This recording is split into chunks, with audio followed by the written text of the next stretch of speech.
I was going to get him to lead us in our opening word of prayer tonight, and maybe not. But we'll go ahead and get started. There he is. It's just a matter of time. Dan, you go. Don't push themselves. I know. That's why I was kind of like dragging some of the announcements out here. So let's go to God in prayer. Father, we come to you this evening. Thank you, Father.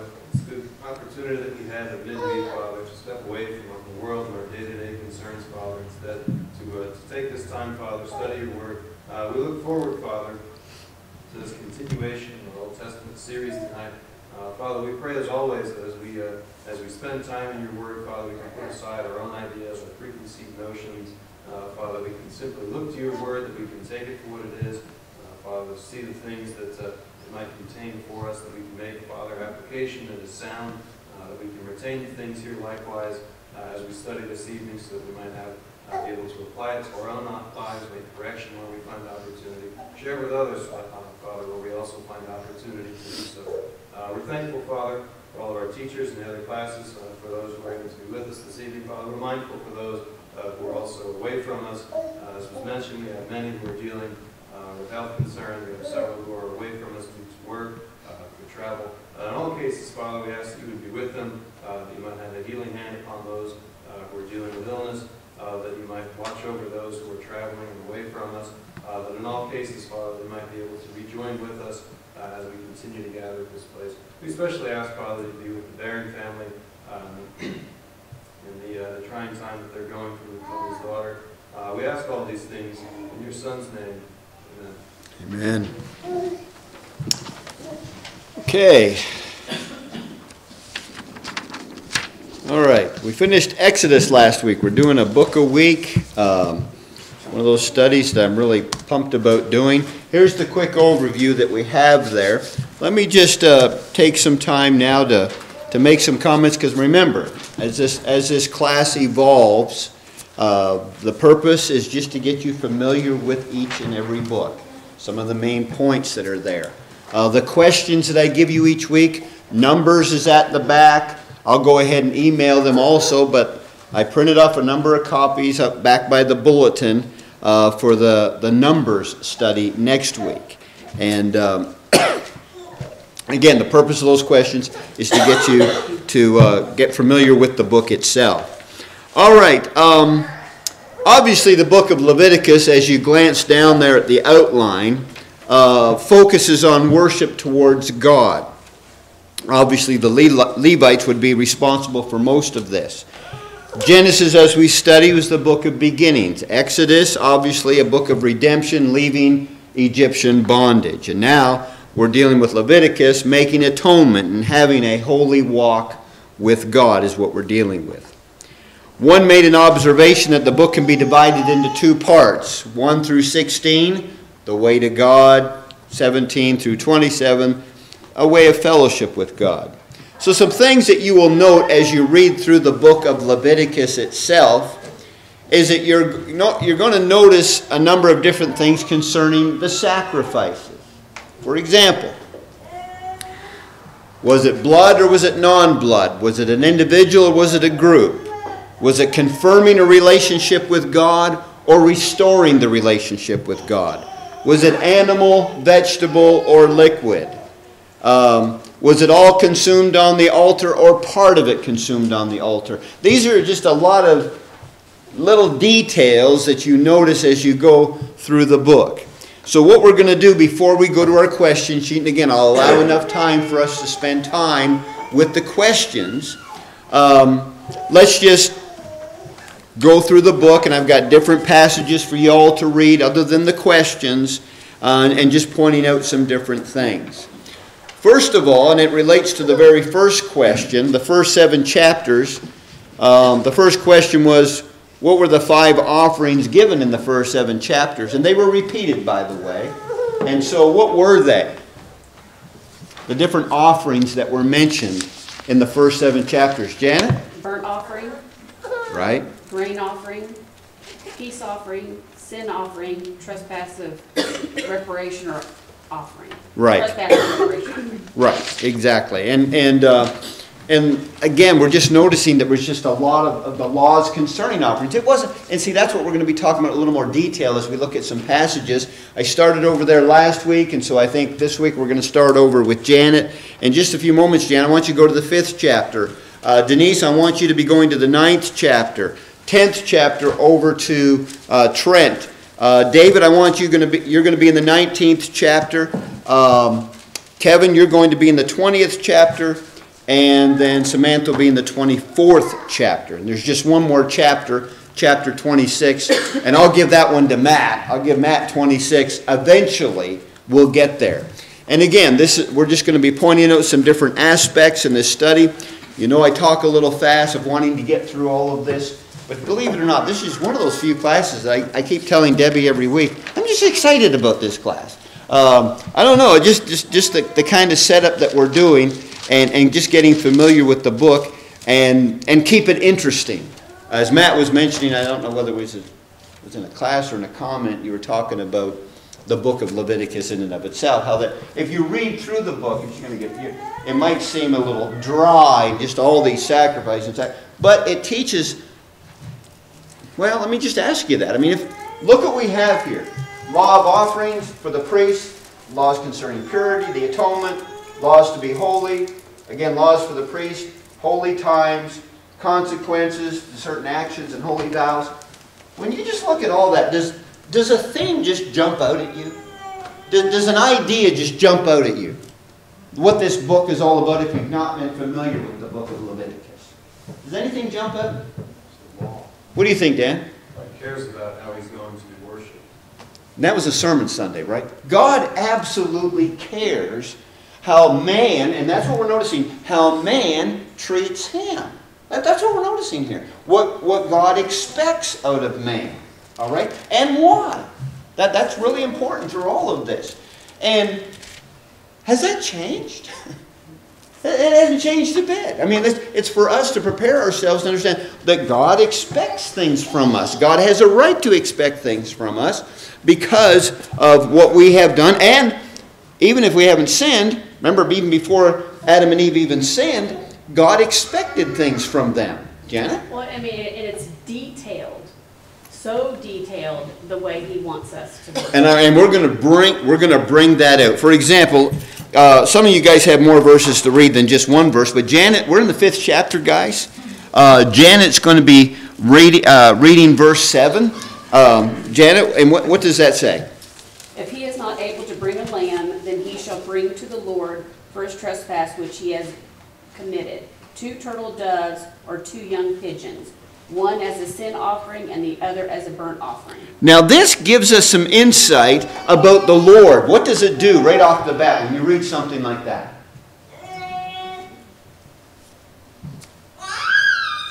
I mean, if you can't, Warren?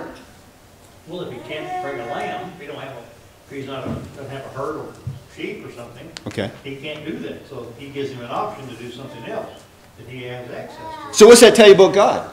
Well, he's trying to be fair. God is being fair. He's just. I mean, God is not going to expect you to do something you cannot do. He never expects you to do something you cannot do. And that's a principle that has never changed throughout biblical history to today.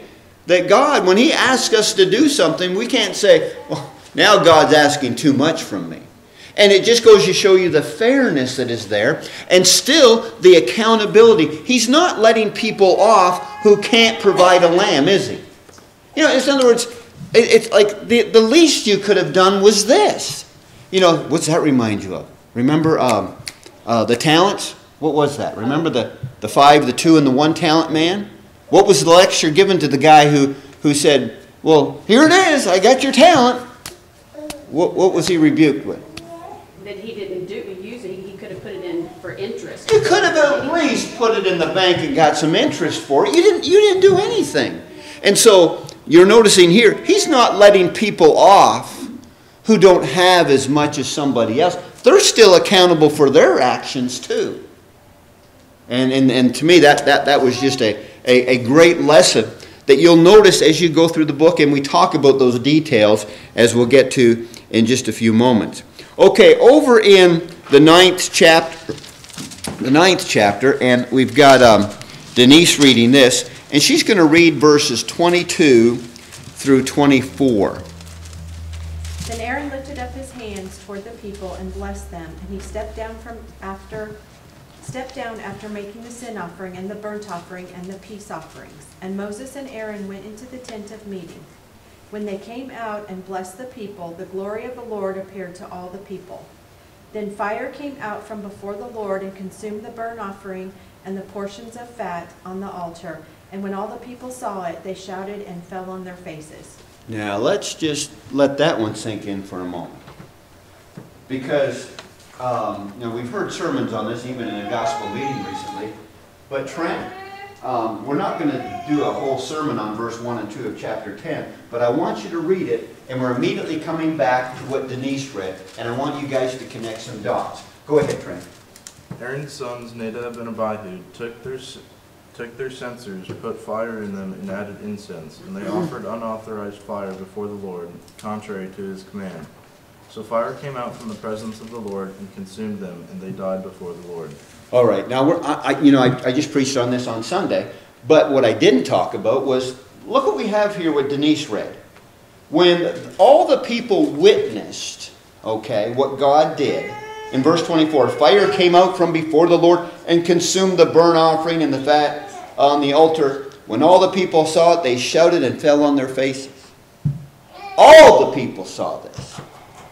Which would have included who? Nadab and Abihu. They're seeing the power of God. Now, what lesson do you learn from what Trent read? What do we learn about people? Well, they knew.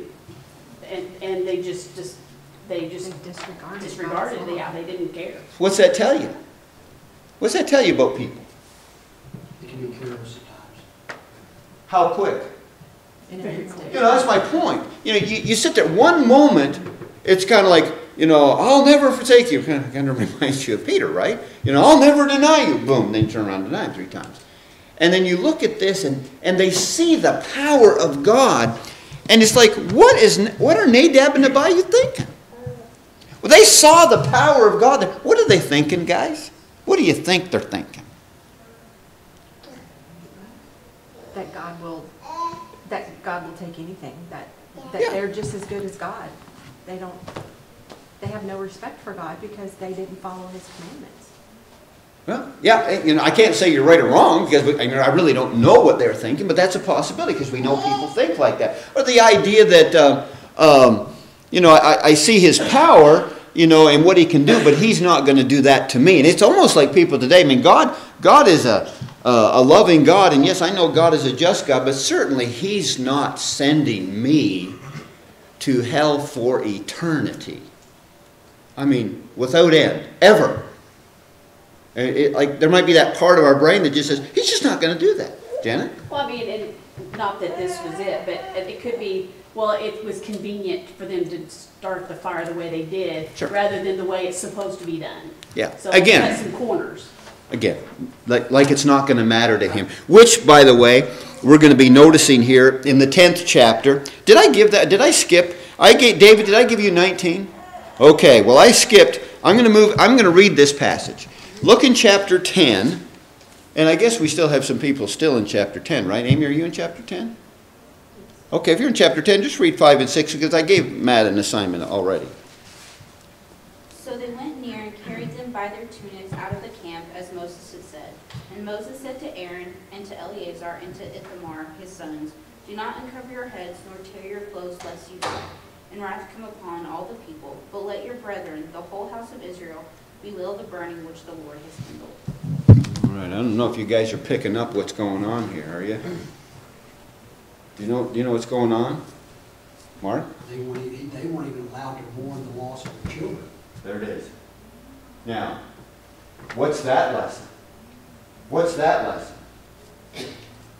God comes before everything, and obedience to what He says comes before everything. Yeah. So, what's the harm with mourning for what your sons just did? Dan? Well, you lost your sons, but there was also sin committed. So if you're mourning the sons, you're not mourning the sin that was there. facing God. This is it. This is it. It's like you go to school. I want to know why my son got in trouble. Well, he hit this little kid. Well, you punished him. Oh, so now what you've just done is you belittled the fact that he hits another kid, right? You know, you're making light is what's happening here. And that's a powerful lesson for us to learn that God doesn't want us... Oh, first of all, who does that remind you of? Mourning to the point where it was doing harm? David, Over who? his son. Absalom. You know, and it got to the point where they just said, will you get out and address the people? Because the people are starting to think that it would have been better for us if we lost the battle. Right? And you send the wrong signals. And I think it's a powerful lesson.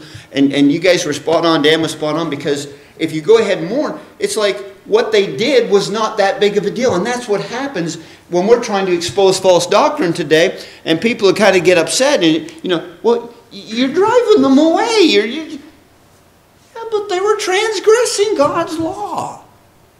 You see what happens when you're emphasizing man and their feelings and their situation over what God has actually said. All right, I can't spend all night on those. Luke 19, not Luke. I have look here. Look at 19, chapter 19. And David, I've got you 9 through 18. I might cut you off, but you just start reading in verse 9. When you reap the harvest of your land, you shall not wholly reap the corners of your field, nor shall ye gather the gleanings of your harvest. And you shall not glean your vineyard, nor shall ye gather every grape of your vineyard. You shall leave them for the poor and the stranger. I am the Lord your God. You shall not steal, nor deal falsely, nor lie to one another. And you shall not swear by my name falsely, nor shall you profane the name of your God. I am the Lord. You shall not cheat your neighbor, nor rob him. The wages of him who is hired shall not remain with you all night until morning. You shall not curse the deaf, nor put a stumbling block before the blind, but shall fear your God. I am the Lord. You shall do no injustice in judgment. You shall not be partial to the poor, nor honor the person of the mighty. In righteousness you shall judge your neighbor. You shall not go about as a talebearer among your people, nor shall you take a stand against the life of your neighbor. I am the Lord. Okay, that'll suffice. And he gives another example, and then he comes back again with that statement. Why does he keep coming back by saying, I am the Lord? I am the Lord. What's the point? They're from him. I mean, it's moral code of conduct from him. It almost answers what most parents have to do all the time when their child says, Why? why? Because I'm the mom. Because I said so, right? I am the parent, right?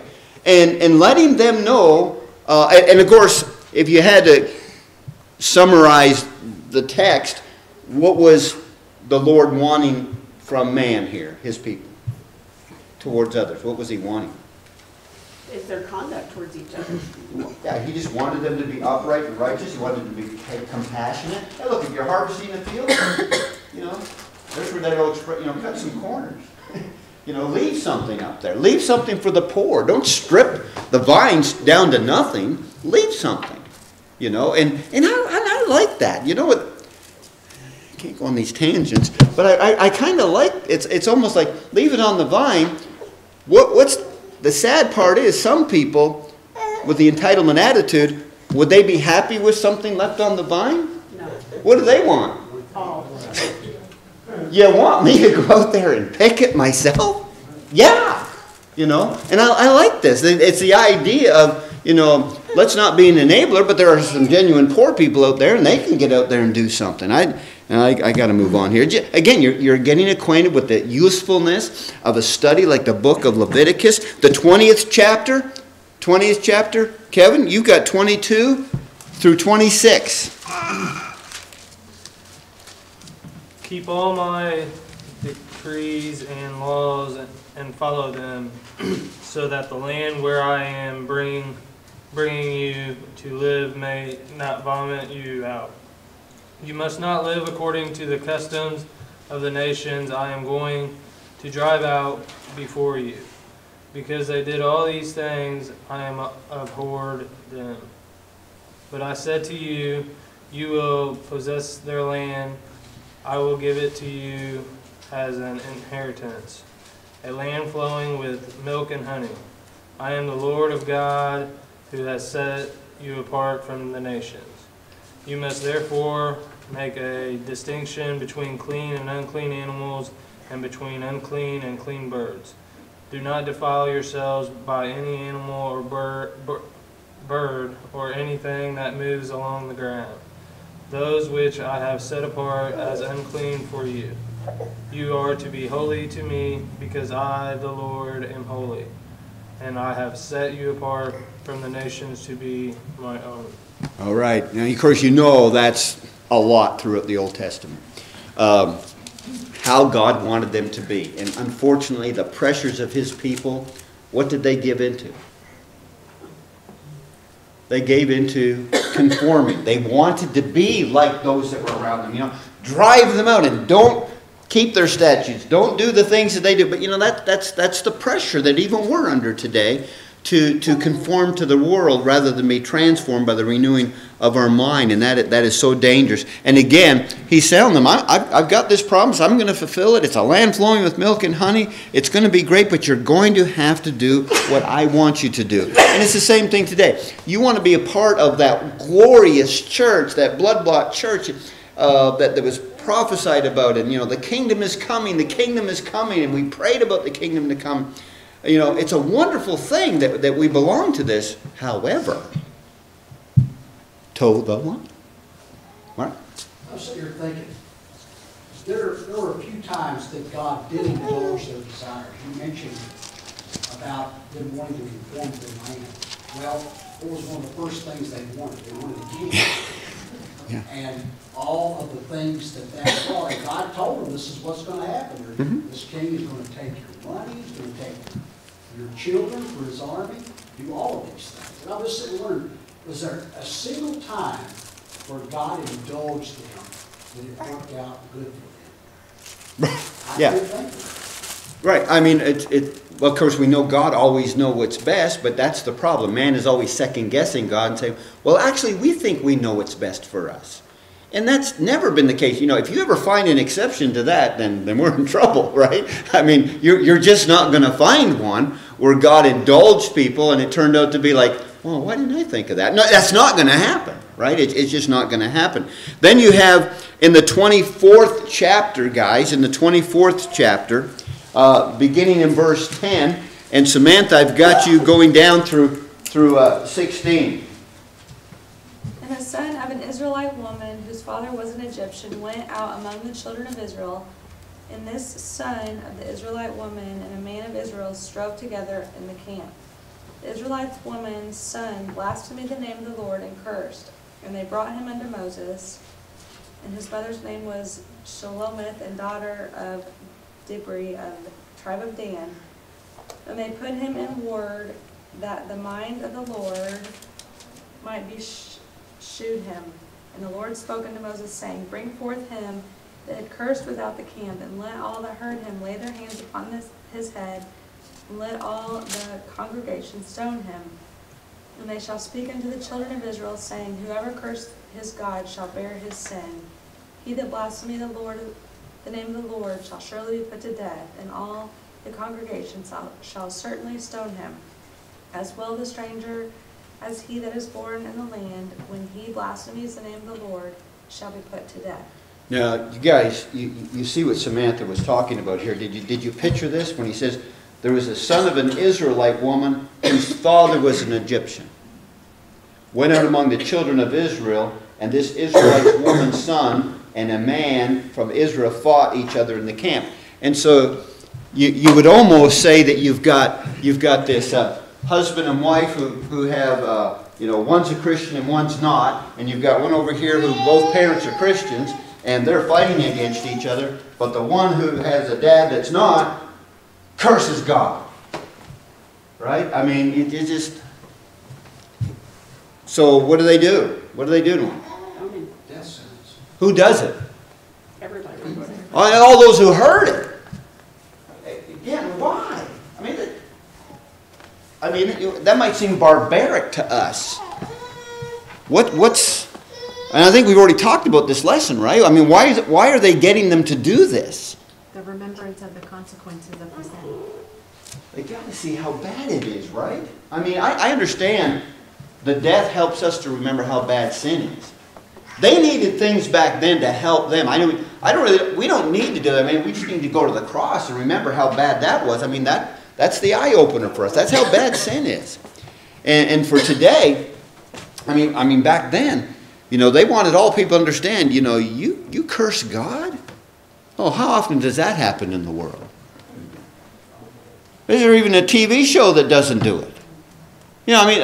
I'm sure there are. I'm being exaggerating, but I'm just saying it's a common thing today to hear the Lord's name taken in vain. And they make light of it. And of course, the only thing that's going to take care of that is the blood of Christ, right? And so again, we're just understanding the severity of God.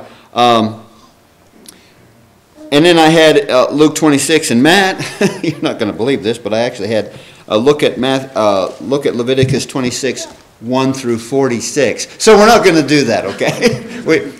I won't let you do that. But what I will do is just I'm just going to let you read a little bit, because I like to stop right at the half hour, and then we spend 15 minutes on the question sheet. So just start in verse 1, Matt. You shall not make idols for yourselves, neither a carved image nor a sacred pillar shall you rear up for yourselves, nor shall you set up an engraved stone in your land to bow down to it. For I am the Lord your God. You shall keep my Sabbaths and reverence my sanctuary. I am the Lord. If you walk in my statutes and keep my commandments and perform them, then I will give you rain in its season. The land shall yield its produce, and the trees of the field shall yield their fruit. Your threshing shall last till the time of vintage, and the vintage shall last till the time of sowing. You shall eat your bread to the full, and dwell in your land safely. I will give peace in the land, and you shall lie down, and none will make you afraid. I will rid the land of evil beasts, and the sword will not go through your land. You will chase your enemies, and they shall fall by the sword before you. 5 of you shall chase 100, and 100 of you shall put 10,000 to flight.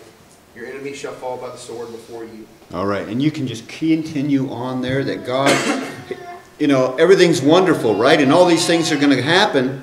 And I'll just grab a passage here. Look at verse 21.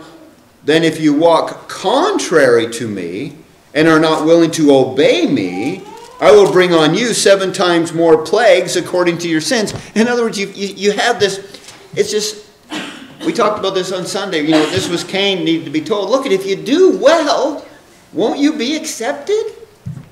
But if you choose not to, sin lies at the door. And it's always that way. And this is what we tell our kids. If you had done what I told you to do, we would be at McDonald's right now. You try to get them to think. And the problem is that people get so short-sighted. And they forget what God said He meant. It wasn't an idle threat. Like God's going to change His mind. No, and He doesn't waste His words. Okay, let's get to our question sheet that you guys spent some time on. And we're going to go to these passages, and we don't have time. And thankfully, there's not a lot of reading. I think what I'm just going to do is I'm just going to ask you guys what you had there. Maybe I'll just go ahead and read. I gave you an assignment on chapter 8 and 22 through 24, and it said this. And he brought the second ram and the ram of consecration. Then Aaron and his sons laid their hands on the head of the ram, and Moses killed it. And he took some of the blood and put it in the tip of Aaron's right ear, on the thumb of his right hand, and on the big toe of his right foot.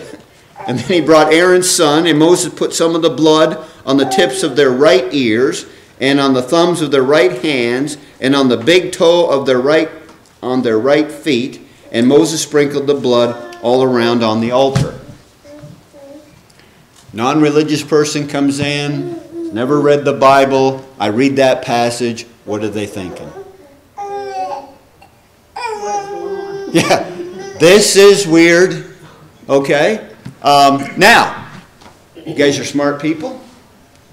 Tell me, why that had to be done. What possible purpose? Blood, toe. Answer? Mark? Symbolically fully covered them in blood. Possible answer. Anybody else? Amy? There's power in blood. Power in blood. Anything else? I tell you, I got nothing. What I got was, you might not always understand the why, but you understand the what. Did anybody miss what was being said? No. Right ear, thumb, big toe. Did he mean the baby toe? You know, you get an argument. Did he mean the? No, he didn't mean the. He didn't mean the baby toe. Did he mean the left ear? No, he didn't. He didn't mean the left ear. The point is, God's message is understandable. Man's struggles have always struggled with the why, and I preach more on that. You guys know over the years here, is that this is the struggle that we have because people will go, well, why? Why? You can just get a bunch of people together and say, really, God wants us to do that? Now, what's interesting here is what did they do? They did it. They did it. You don't read in there, and Moses was puzzled. You know, he thought this was kind of silly, but went ahead and did it anyways. I don't read that. And I think that that's what will help us as Christians as we go through life. When we know what God wants us to do, just don't second guess Him. Now we're back to what you're talking about, Mark, right? I mean, you're not coming up with a better way. Now, a person might say, but I don't understand. Wouldn't the left ear have been just as good as the right? It's not the point. You're missing the point here. God is the one who decides, and He said, here's what I want you to do, and just do it, because if you do this, I'm going to be pleased. And people can say, I don't know why that pleases you over doing the left ear. That's none of your business, Mark. Yeah, and we're going to get to that boy, right? You know, with the waters. You know, why those waters? And then, of course, chapters 10, 1 and 2, we just talked about that. We'll skip that one. What do you guys have for 11 and verse 44? Let's get over there. A lot of great lessons in this book. 11:44 read, whatever crawls on its belly, whatever goes on all fours, or whatever has many feet among all creeping things that creep on the earth, these you shall not eat, for they are an abomination. Again, I just throw that in as an example of what? Just a quick point. But God wants us to be holy like Him. Yeah, it's just simple. I mean, it's just, He's put these provisions in there for His people, for the benefit of His people. It's often like a coach training his players, and they're doing some drills that they don't quite understand how that's going to help them down the road. I don't know if you guys ever seen, you know, the first Karate Kid, right? I mean, I don't even know if these movie illustrations, but, you know, what's this wax on, wax off business got to do with anything? I'm frustrated with this. Or putting on a jacket and throwing it on the ground. Put it on a jacket and put it on, take it off. I don't understand this, right? It's the same premise. Is that what it's doing, it's helping you. And when we're reading this even, and for those people, they needed to know that it was helping them. If we have people in here that have been in the you know, I miss our Army guys. I miss the Marines guys. What they'll tell you. What do they do when they go to boot camp? What are they doing to them? What are they doing? Conditioning them. Yeah, but what's the term? Basically breaking them down. Breaking them down. They're breaking them down, then building them back up. Right? You're training them to submit. It's not your place to say, why, Sarge? Look, I told you to do it. Give me 10. Why 10? Yeah. You know, they trained them. You don't question authority. Doesn't mean that we become mindless, because we don't become mindless, because in the Bible there's general and specific authority. We got to be thinkers. Okay? We got to work together. But when it comes to authority, it's not our place to question. Chapter 22 and verse 21. 22 and 21 reads, And whoever offers a sacrifice of a peace offering to the Lord to fulfill his vow, or a free offering from the cattle of a sheep, it must be perfect to be accepted. There shall be no defect in it. Now, what I like about this is, how do you know? How does the owner know this? How do they know it has no defect? This isn't a trick question. Carefully or loosely? I mean, I'm going to tell you, you just don't go like, oh, there's one. Stuck his head up. No, you're going to have to examine it carefully, up and down, to make sure this is perfect. You know, it takes time and effort, is my point. To serve God acceptably, it takes time and it takes effort. It does. You can't get away from that. Trying to look for the easy way, you know, like the drive-through religion, quick and fast, that's what people are wanting nowadays.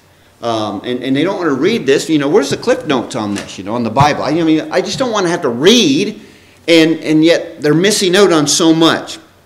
And then the last one I had was in 25, 35 through 38. Let's get over there.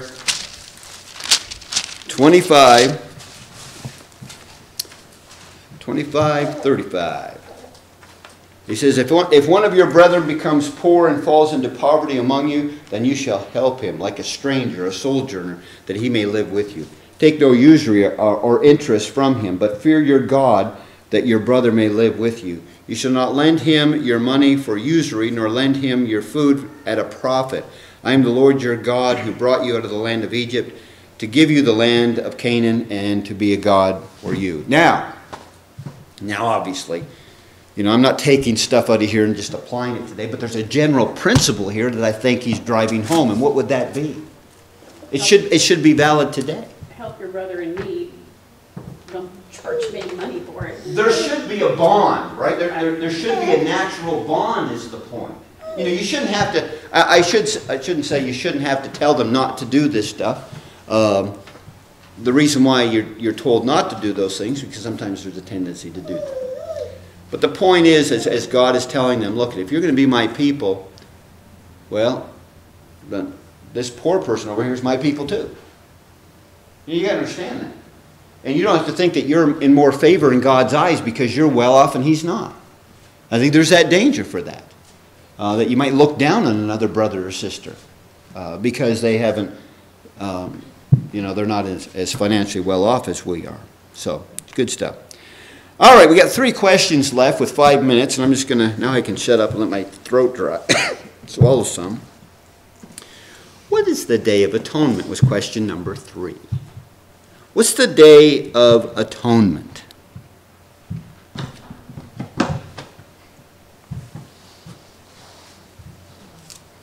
Didn't anybody even go, Google, what's the Day of Atonement? Did anybody even do that? I mean, maybe? It's the one day a year when they would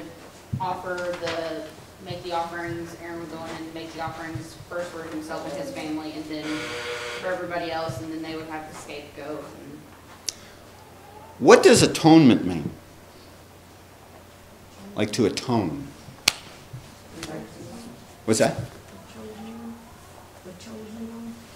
Well, you might want something that could make atonement, but the literal definition excuse me, of the word itself, what does, you know, if you're going to make atonement for something, what does that mean?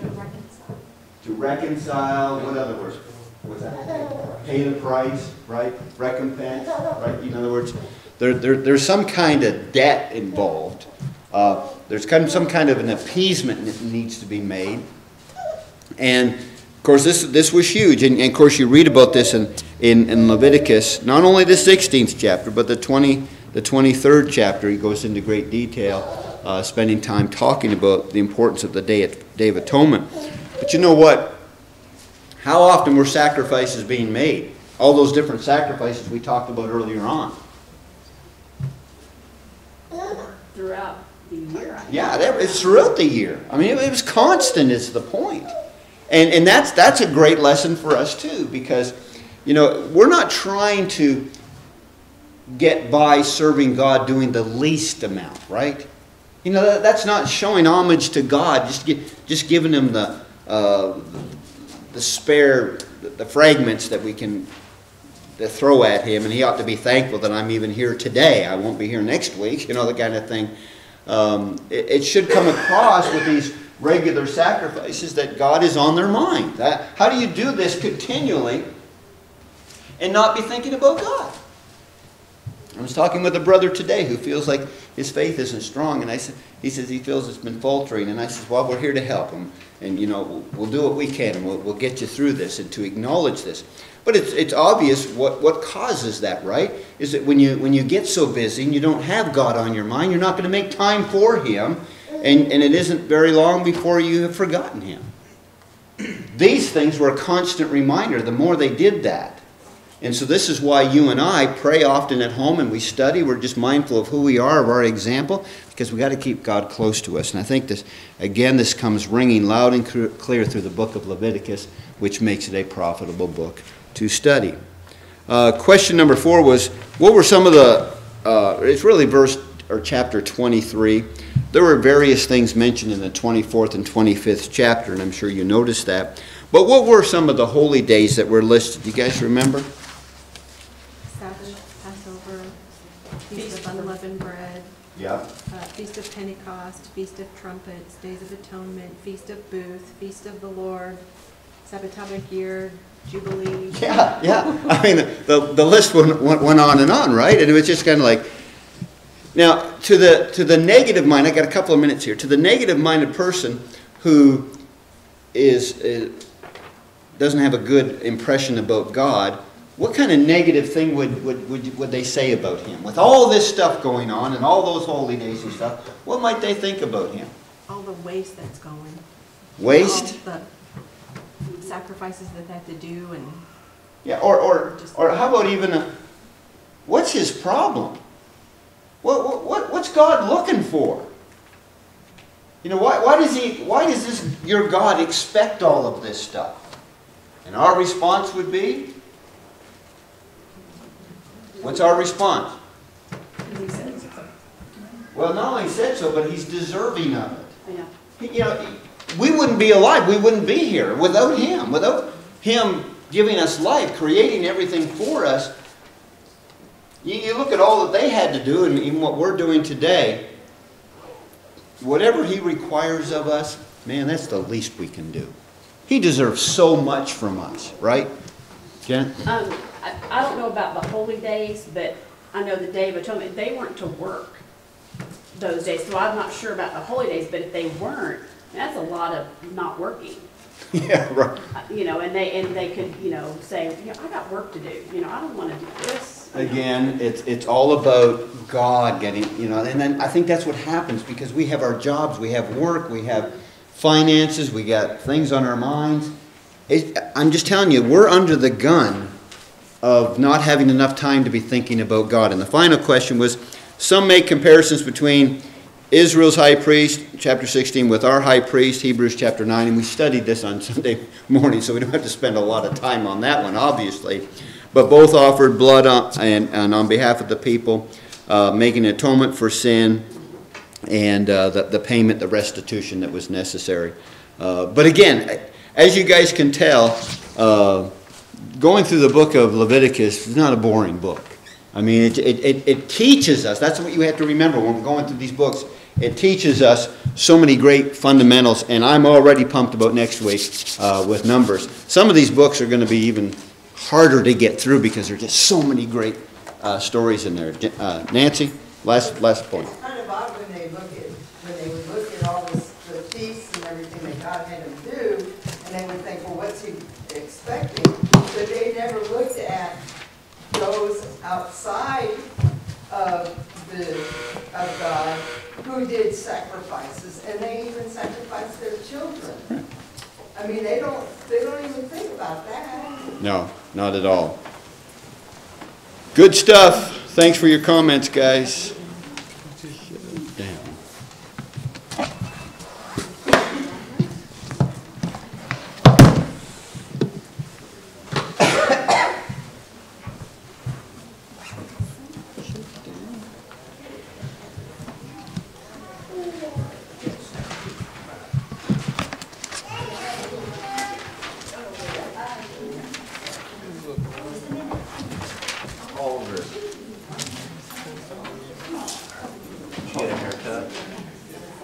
when did you get a haircut?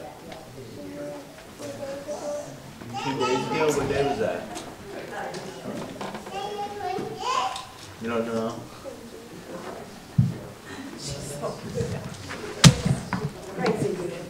Monday.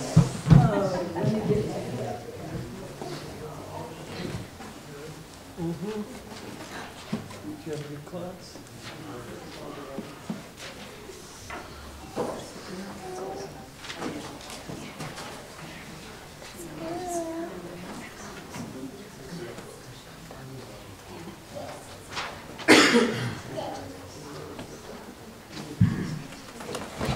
If you would, go ahead and mark your song books to number 800.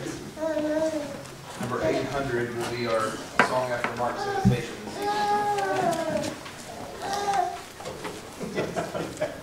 Once you've got that marked, turn over to 870. 870, I'm happy today. We'll sing all 4 verses. I'm happy today, oh yes, I'm happy today in Jesus Christ. I'm happy today because He's taken all my sins away, and that's why I'm happy today.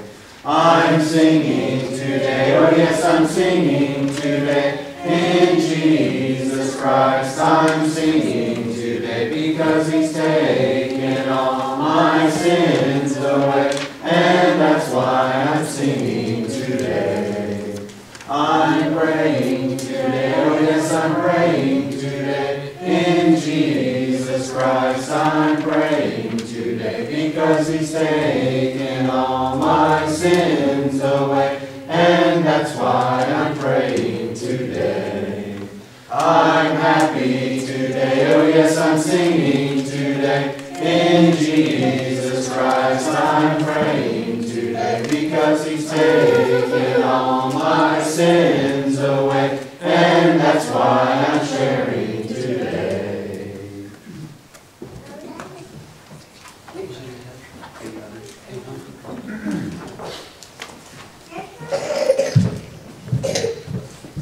Again, by welcoming everybody out this night. Certainly had a good Bible study and glad to see each and every one that's here. I want to thank Matt for agreeing to take the singing for me tonight, and Dustin allowed me to swap the invitation week with him because I won't be here on the 26th. So that all worked out. So I appreciate everybody helping me out there. Get myself pulled together here.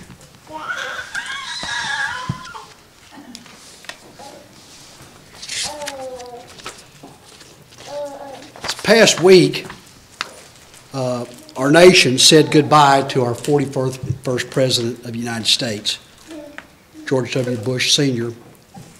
He was indeed a man of valor. Many of you know this story.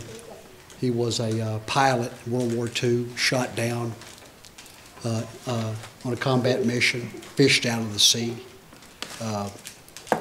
And also he was a great leader, certainly deserving the respect of the nation. And as I was watching all of the events and all of the things that happen when we have a president that passes, all of the things that happen in Washington and all of the things that happen, as that person is moved from the Capitol back to their final resting place.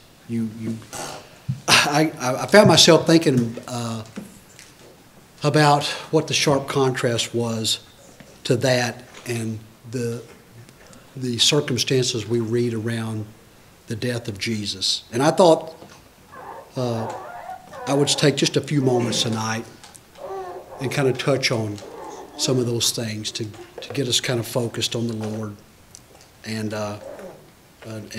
just how important he was to mankind. He is the most important human being that ever drew a breath. And I can say that without equivocation. The most important.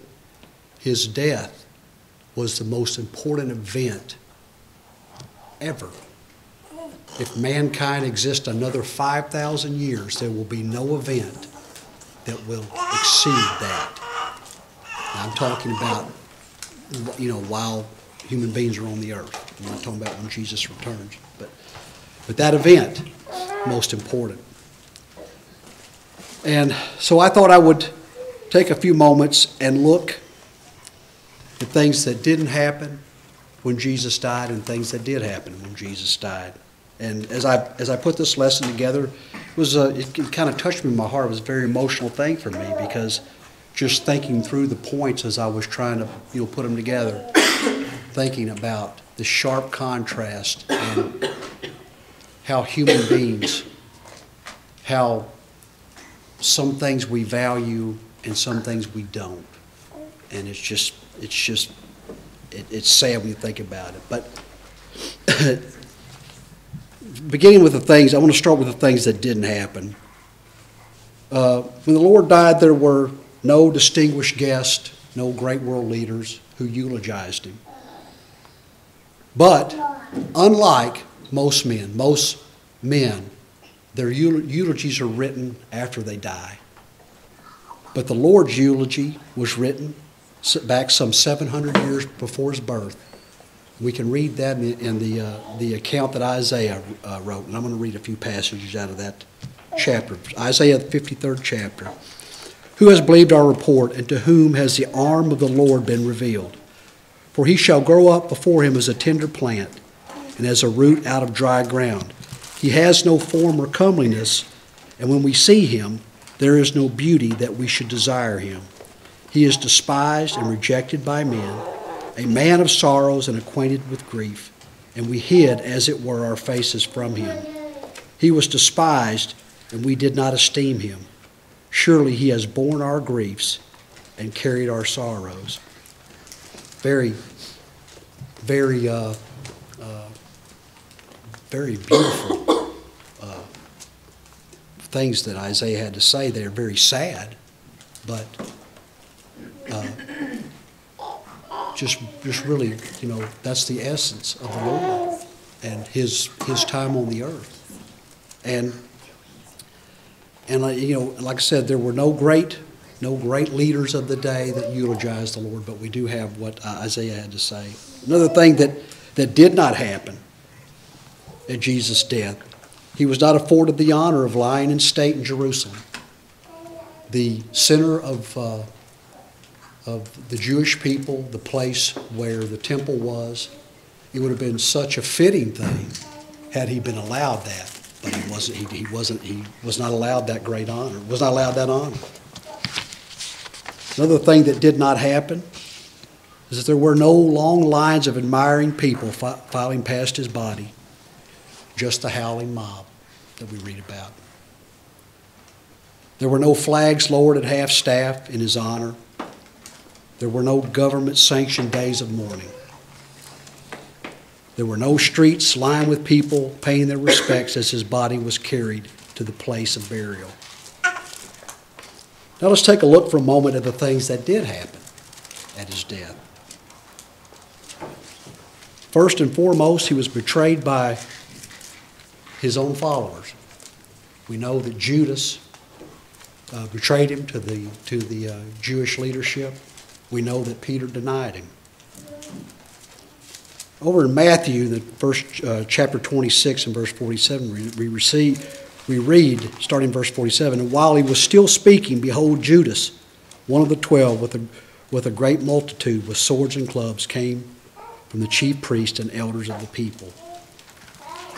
Betrayed by his own friends, his own followers.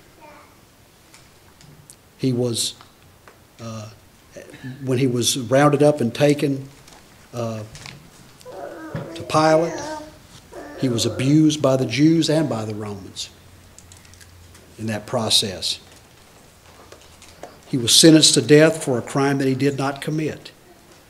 We can read over in Mark chapter 15 and verse 14. Then Pilate said to them, "Why? What evil has he done?" And we know the story. Most of us know the story well. Pilate could find there was no reason for Jesus.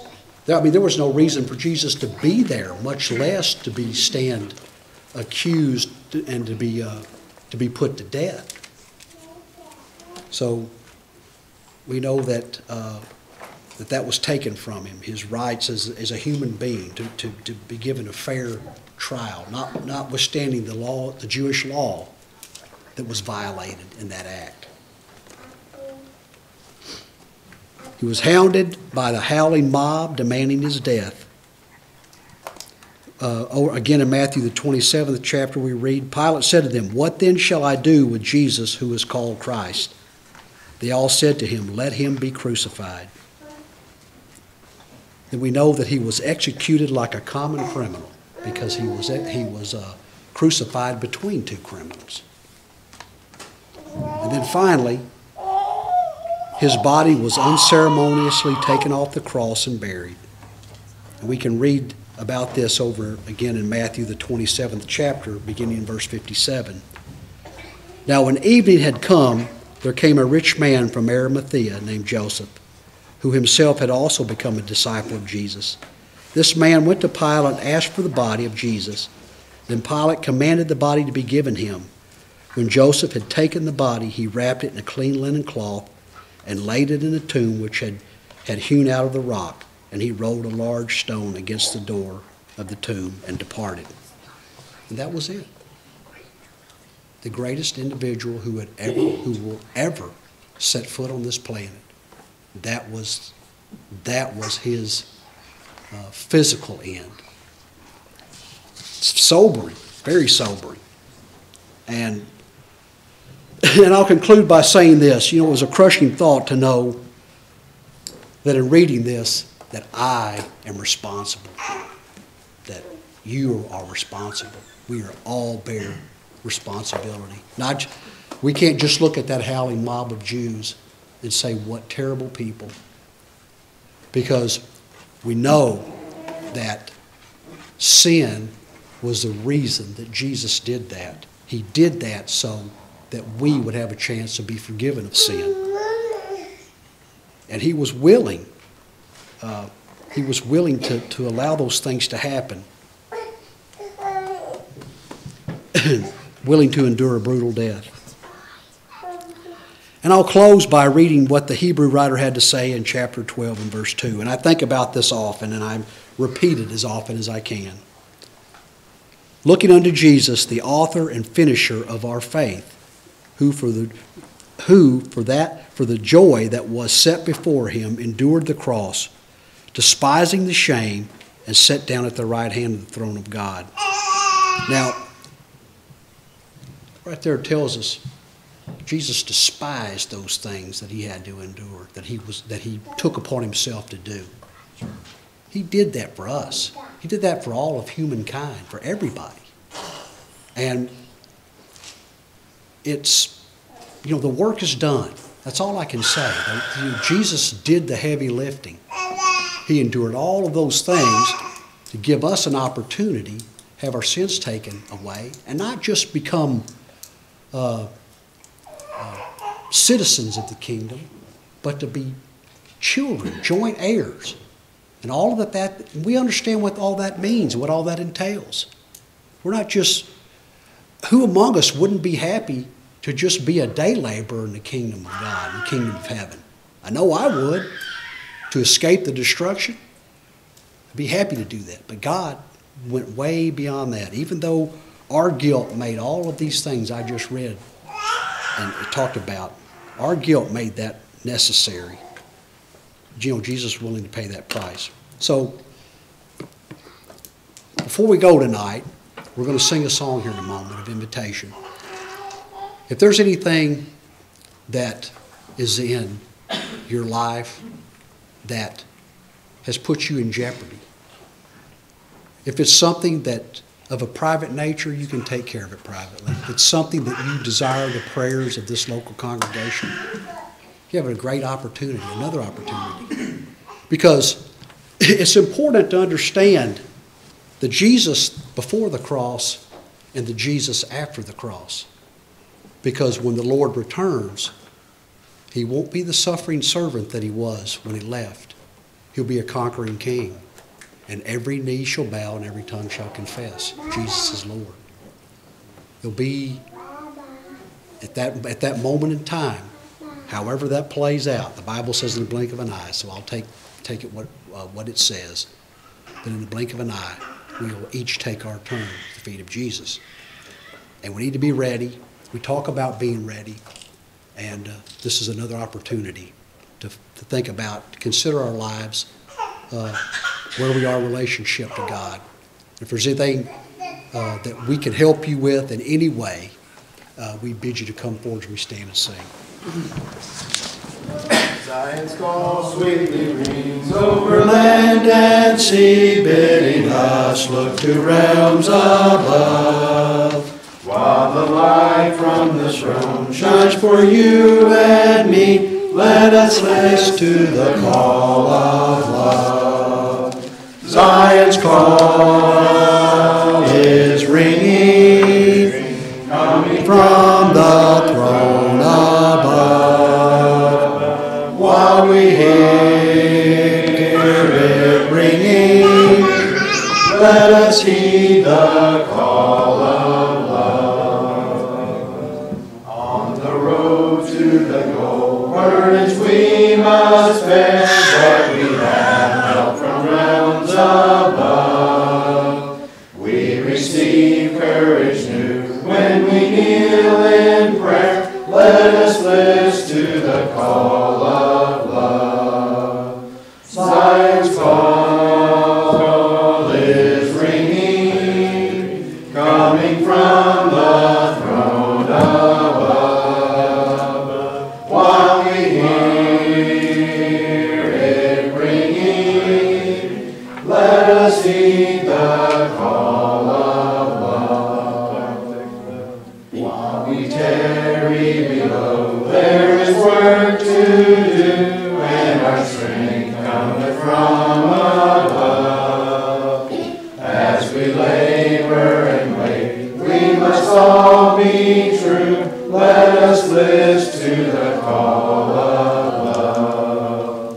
Zion's call is ringing, coming from the throne above. While we hear it ringing, let us heed the call of love.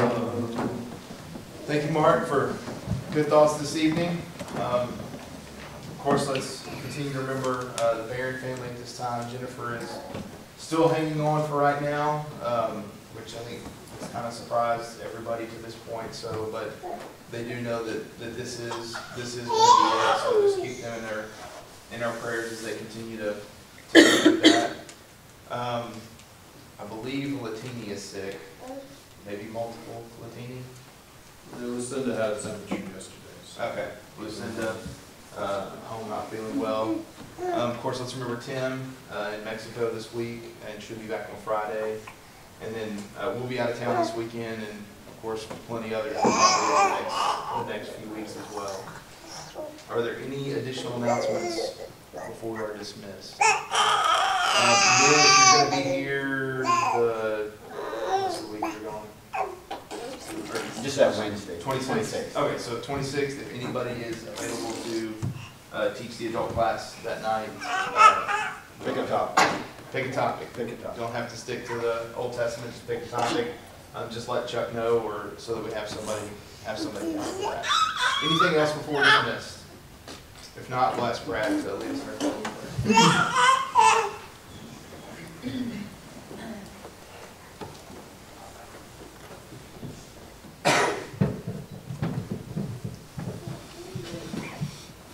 Father, as we prepare to depart this place, we come before you, thankful for this opportunity that we've had to assemble midweek to open your word and glean from it things that we can apply to our lives and share with others. Father, we ask that you would be with the Barron family through this difficult time, that you would strengthen and comfort them. Father, we ask that you would watch over those that are away from us on the roads of travel, that they might have a safe journey and be back home soon. Father, we ask that you would please be with those that are battling health issues, that those attending to them would help to find remedies to ease their suffering and to bring their wanted portion of health back to them.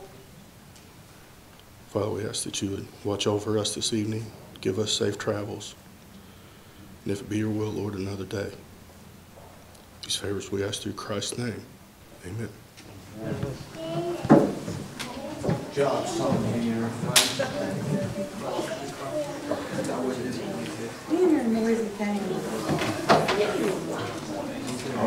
Hey, I like that shirt.